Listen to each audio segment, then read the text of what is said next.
Hello and welcome to the channel. My name is Annalisa, and this is going to be me talking about some books that I've read that have a large focus on collective liberation and or solidarity. Also, this is not the first video you're going to see with my hair short, but it is the first video I'm filming with my hair short, so sorry if I do a lot of this action because I'm not totally sure what to do with it to make it do what I want yet. There will be 3 sections to this video. So first nonfiction, then fiction, then books that are not really all about solidarity and collective liberation, but that have those as themes that are a little more minor. So first of all, Care Work, Dreaming Disability Justice. So the author of this book is a person of color.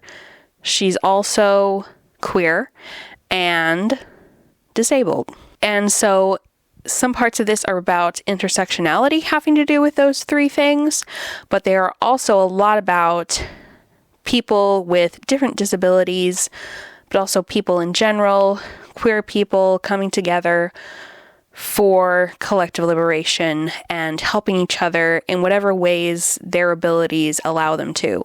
A lot of it is about how disabled people do a lot of caregiving. Some people might think that disabled people are always the ones receiving the caregiving, but actually a lot of us are caregivers.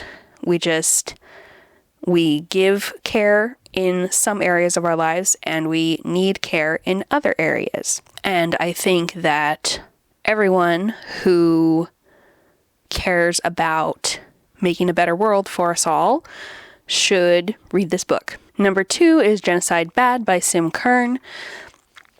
There is specifically one of the 10 essays in the book is about collective liberation and what a collectively liberated society could look like worldwide. But the rest of it, though it is focused on Palestine and combating Hasbara, which is Israeli propaganda, a lot of the themes and information can be expanded to other struggles.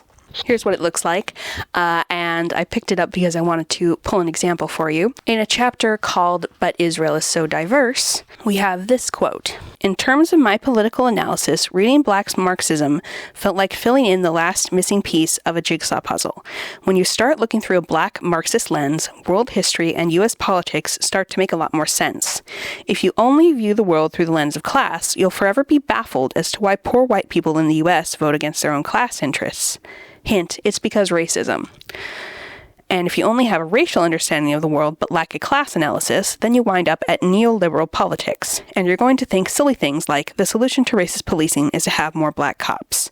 Or the solution to racial income inequality is to have more Black CEOs. And there's going to be another book by this author on this list in the fiction section because I think Sim Kern has a really good focus on collective liberation. I think they write about it a lot and they talk about it a lot on their various platforms, and solidarity is very important to them.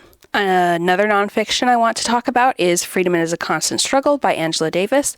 This is another collection of essays, and it's a lot about Palestine and a lot about Black liberation. There is a long history of solidarity between Black Americans as well as Black South Africans and Palestinians.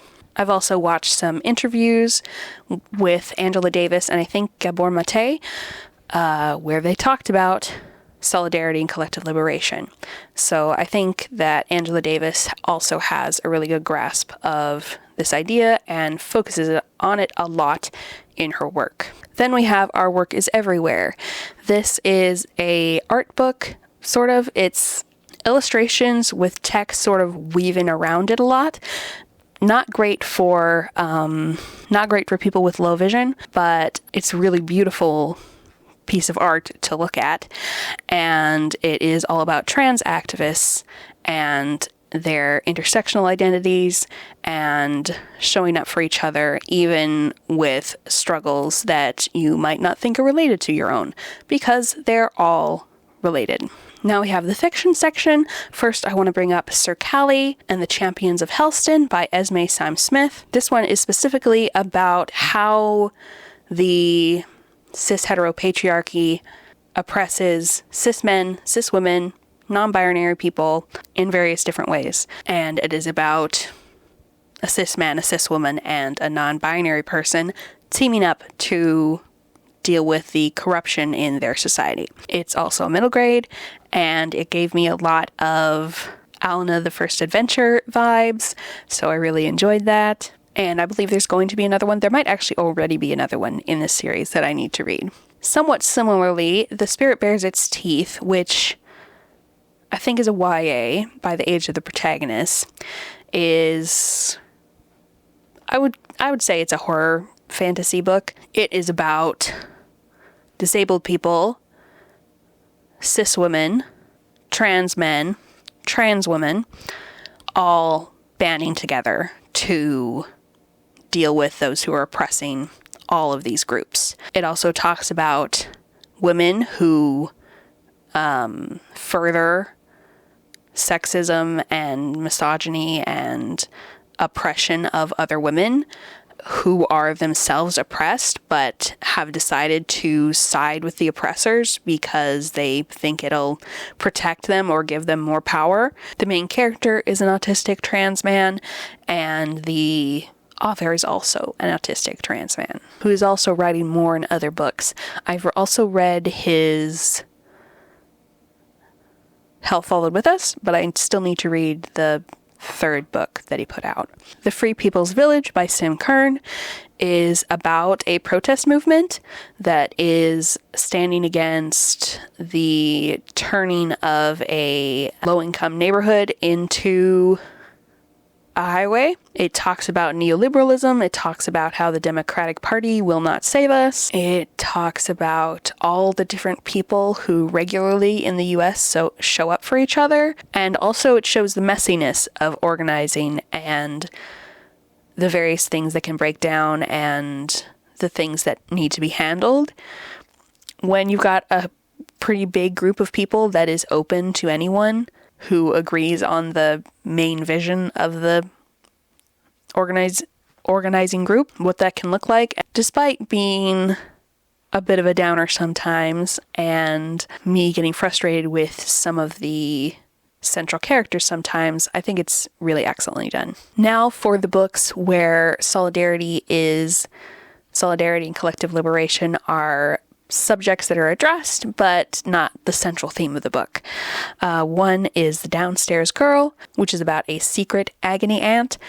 She writes for a newspaper, but nobody knows that she is Chinese American and lower class than she pretends to be in her writing. And there is a small romance, and I really love a lot of the side characters. It's also set in the late 1800s, which was a time of a lot of racism towards Chinese and other East Asian immigrants to the US. The next one is Tagging Freedom, which is about a Syrian boy and a Syrian American girl who work together to protest the oppression in Syria using chalk graffiti. And it's a lot about young people, specifically 12 to 14, caring about things that are happening in other countries. And last is Rolling Warrior, which is a nonfiction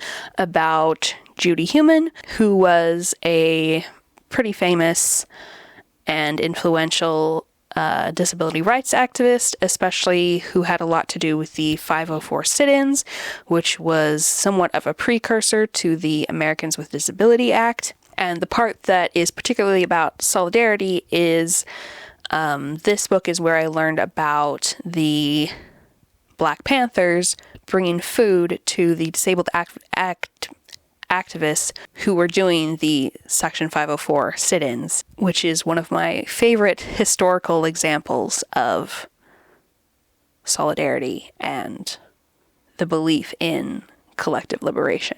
So those are some of the books that I wanted to highlight for you. Thank you so much for watching. If you'd like to leave an emoji, how about something blue? And I'll see you in the next video. Bye!